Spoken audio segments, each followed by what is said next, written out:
write them up here so that you can just double check and so the people at home can see this too. Maybe let me calibrate. Let's see.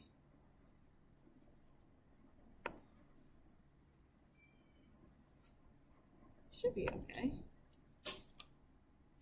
Oh, there we go. Okay. All right. Number 1. How old are the stars in the nebula of Orion's belt? I'm just going to pick people. Sarah. Just speak, everybody too. Just speak really loud because I can barely hear. What'd you get for this one? Good, yeah, 5 million years old, exactly. So number 1, 5 million years old. Okay, good. So I'll be done with this page after the question. What's the question, Brody? No. Okay. Giancarlo, how old are the stars in the nebula in the Pleiades? 100 million years old. 100 million years old. I'm just going to write MYO. Carolyn, how old are the stars of the Big Dipper? Mr. McGraw, can you hear her? Because I can't. 1 billion, she said? Not quite 1 billion. Close. More than half a billion years ago. Yeah, a little bit more than half a billion years old. Okay, number 4. Nick, what 2 forces balance to keep the sun in equilibrium? Good. Okay, gravity. And you may want to just note this. This is one you need to know. Gravity. Okay, this is an inward force. That's the way that the force pulls in. And then nuclear fire, I'm just going to write nuclear fusion because that's really what they're talking about. Nuclear fusion is an outward force. So when these 2 forces are balanced, the star does not explode or implode. If the gravity force is more powerful than the fusion force, the star collapses on itself, and that's how you get a black hole. When the fusion force is more powerful than the inward force, then you get a supernova, or an explosion outward, or a hypernova. Number 5. Who are we up to? Angelina. How long will it take the sun to be 10% brighter? Good, 1 billion years. Number 6. Madison, when will the sun exhaust its nuclear fuel? Yeah, good, 4 to 5 billion years. Number 7. Colson, what happens to the core of the star? Can you repeat what he said? Pushes energy out, he says? It is doing that, but something happens specifically to the core. It's making it hotter because this process is occurring. It's almost like the gravity is kind of overlaying the fusion force, so it starts doing what? It shrinks. Yeah, it's shrinking, it's collapsing. Okay, so it collapses.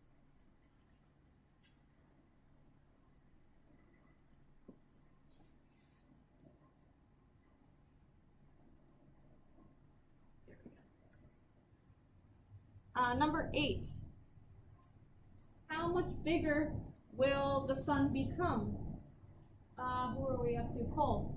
100 times. Yeah, 100 times bigger when it becomes a red giant. And so when it balloons out to become a red giant, what planets will be devoured, Ava? Mercury, Venus, and maybe Earth. Good, yeah, Mercury, Venus, and possibly Earth. Good, very nice. If you miss one, is that an automatic? No. It's just not. No, you don't. That's okay. Just fill in the answer when you get it. Camden, number 10, what will happen after the sun burns through its helium? It will become highly unstable. Good, highly unstable.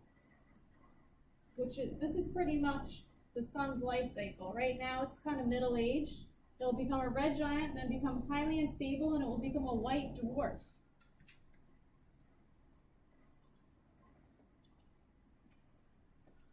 Lily, how long will this phase last? 100 billion years. That's quite a long time.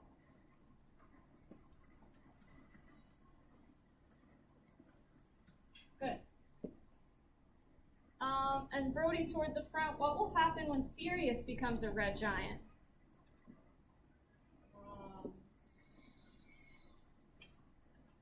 I didn't do that. I missed it. Okay, that's fine. Did anyone get number 12, Giancarlo? It will shed substance onto the white dwarf. Good. Shed substance, and by substance it means like mass onto the white dwarf. Remember, anything with gravity can kind of pull material in toward it. The more like mass you have, the more you pull things toward you. Number 13. What are one of the bursts called that they mentioned, Sarah?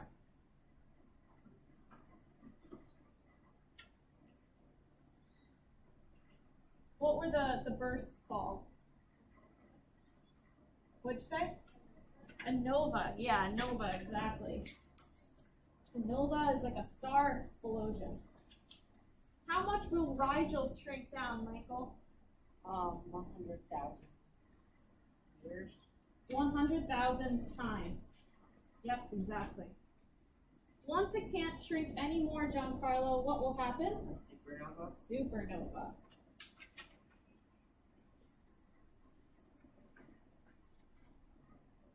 How long does a supernova take, Carolyn? Yeah, just seconds. The star's life cycle is very long, but it's really only going to take a couple seconds for the supernova to occur. Okay, 17. Nick, Sirius will eventually form what? What'd you say? You didn't get that? That's okay. Anyone get number 17? What will Sirius eventually form? Very interesting. Sort of a star, but it's not really technically a star. It's two things. No? Okay, well, we'll talk about these next week. That's okay. So it will form a neutron star or what's called a pulsar. And those are a highly unstable star because I think they're still performing fusion. If a car is going really fast and tries to make a turn, then it starts spinning and going in all these crazy directions. It's like kind of what's happening with the star. It's just sending energy out, just pulsing light. Number 18, we're up to Angelina. If a star is more than 30 times as massive as the sun, it will what? Okay, that's okay. This is one we need to know, though, so put a star next to 18. What will happen to a star that's much, much larger than the sun? Giancarlo? It will collapse, like there's no stopping it to collapse. Yeah, it will collapse, and then eventually what will happen once it collapses? Black hole. Before that, it has to be some kind of large explosion. What is a large explosion in a star called? Yeah, Bree? Supernova. Supernova. Oh, what's the type of supernova? So what I want you to take away from that question is that stars that are much larger than the sun have explosions in the later parts of their lives called supernova. That is a big difference because our sun will not do that. It's not big enough to supernova. Number 19. Imploding core will continue to collapse. So now we're going toward the idea of the black hole, causing a boundary of space and time called what? Who are we up to? Maxim. You didn't get this one? This is called an event horizon. So this is kind of like, it's not a real line, like if you saw one of these, you wouldn't know that's what you were looking at, but past this line is into the black hole, and inside there we have no idea what goes on. We can kind of base it off of observations that we've made of what happens to stars and planets and things that are around a black hole, but we really don't know for sure what happens inside of that event horizon. Once you pass over that boundary, you're a goner. No one can get you out. So the star vanishes and goes into a what, Colson? After supernova, because we already got that. Nope. Something to cause when the stars fully collapse in on itself. What are we kind of talking about right now?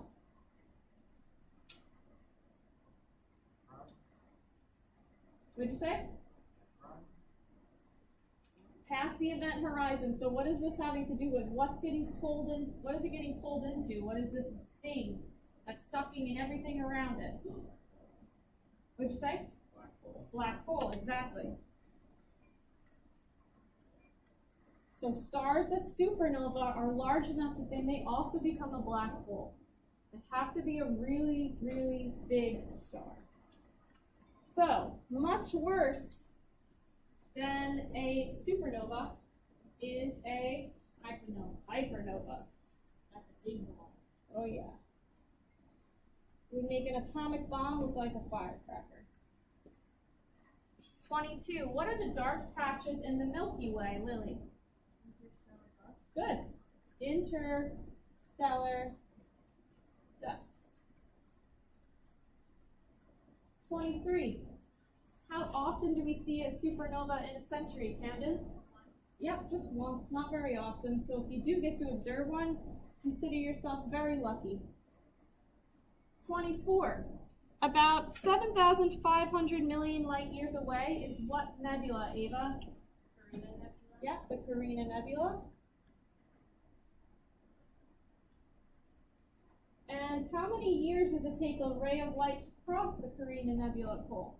50 years. 50 years, so not quite as big as our Milky Way.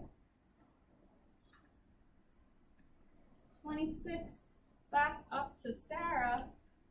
When did this star begin to supernova? What year? Did you catch that? They said it kind of quickly. Did anyone catch what year that it started to supernova? 1843. So they observed this in 1843. And maybe since the technology wasn't as good as it was now, they may have been kind of confused as to what was going on. And coming up to Michael, how much bigger is Eta Carina than our sun? 100 times. 100 times as large. So this is a big star. If a star is too massive, Giancarlo, what can happen? If it's too big, It overpowers gravity. yeah, so it explodes. That force of fusion inside of it is too great, and it overpowers gravity and explodes. Okay, so since Eta Carina is so big, 100 times the size of our sun, what is this explosion going to be called for 29? Carolyn, what will happen to Eta Carina? You didn't get this one? Okay, that's fine. Nick, what'd you get for this one? What do you, hypernova. Not just a regular old supernova. As Brody said, the big boy. Hypernova. Okay, last couple. What will happen to the Earth? Angelina, what will happen to the Earth when this Eta Carina has a hypernova somewhere out in space? Yeah, go ahead, Nick. Yeah. Yeah, we're okay. We'll just see some cool stuff in the sky. And so what will we be able to see? Yeah, We'll be able to see a hypernova very far away. very far away. And what would that look like to us? Do you remember what words they used? It'll light up the sky. Like a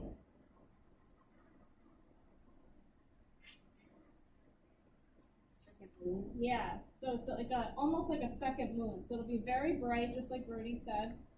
Wait, for how long? Like a couple seconds? I don't know. I guess it depends. A supernova really doesn't last very long, but it's probably traveling pretty far to get to us. So it might be a little bit brighter for longer than we would imagine. Maybe it'll work up to that initial super bright, so maybe a couple days. And last one, what are humans made of? And everything you see around you, we're all made from what? What do you think? Atoms and stars. Atoms from that were created in stars. So from storm and planet, which is really crazy to think about.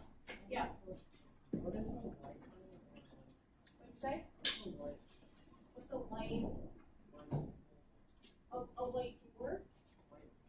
A white hole? Oh, I've not heard that before. Did it say it in the video? Yeah. No, I think I heard black hole and white dwarf. But there's an article or something that had it? Yeah? Can you, well, if you can send it to me, I'll look it up, but I don't know. I've never heard that. It may be. If you want, have to submit it to you and just see that they did it. Okay, because they'll have to share it, I think, because it's not like an assigned thing. Yeah. Okay. Yeah, that's fine. Okay. Okay, so we have about a couple minutes left, so I have a little announcement for all you guys, which is kind of exciting and kind of sad too. So at the end of next week, I'm going to be leaving you. I decided to go travel to Ecuador in South America, where I'm going to teach English as a second language to Ecuadorians. And I'm pretty excited about it, although, thank you. It was hard to decide because I'm really sad about leaving you guys. So hopefully I won't cry. Try not to cry right now, but I have to still get through another week. So I just wanted to share that with you guys. And I wanted to let you know ahead of time, but I was waiting for the school to make sure that they had a replacement that was good enough to replace me. So wonderful. Just kidding. His name is Mr. McNamara, and hopefully next week we'll get to come in and kind of come with me into the room and teach you guys, so you get to meet him with me here too. And he graduated from Stony Brook, just like I did for grad school, so he's really smart as well. So you're in good hands. But I just wanted to tell you guys that ahead of time. So we still have next week, don't worry, but that Friday will be my last day. Okay? Yes? So you're not gonna come back from school at all? Not for this year. I'm gonna live in Ecuador for a year. Gonna work with kids that really need some help in the country, right? So which they're lucky that they get Mrs. Ball. Unfortunately, we're going to lose her, right? She's an awesome teacher. Thank you. Of course. So if you have any questions for me, I'm open to them. Feel free to ask. But I will miss you guys. It was a hard decision to make. But you're in good hands, so don't worry. I said I could do it. You know what, I think I should be the teacher. And feel free to keep those glasses. Those are yours. So if you don't need them back, make sure your names are on them now because you guys shouldn't be sharing them.